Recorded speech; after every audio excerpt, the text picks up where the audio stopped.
निरीक्षण अधिकारी मोहन कोल्हे यांच्या तक्रारीवरून गुन्हा दाखल 1,71,000 रुपयांच्या धान्य अफरातफरीचा आरोप।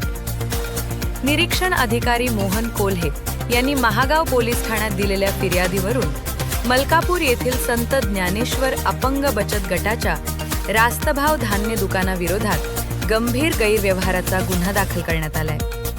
FIR नुसार लाभार्थ्यांना नियमानुसार धान्य न देणे, दुकान वारंवार बंद ठेवणे, धान्याचा काळाबाजार केल्याचा संशय, तसेच तपासणी दरम्यान गहू 38.68 क्विंटल, तांदूळ 26.70 क्विंटल आणि साखर 1.98 क्विंटल इतका तुटवडा आढळल्याचा आरोप करण्यात आलाय।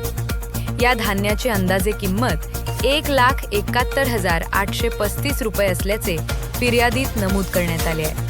ही कारवाई तहसीलदार अभय मस्के यांच्या मार्गदर्शनात पार पडली असून या प्रकरणी रास्तभाव धान्य दुकानाचे अध्यक्ष सुधाकर नागो भोयर यांच्या विरोधात जीवनावश्यक वस्तू अधिनियम 1955 अंतर्गत महागाव पोलीस ठाण्यात गुन्हा दाखल करण्यात आला असून पुढील तपास पोलीस करत आहेत। Bureau report, Mahagaon.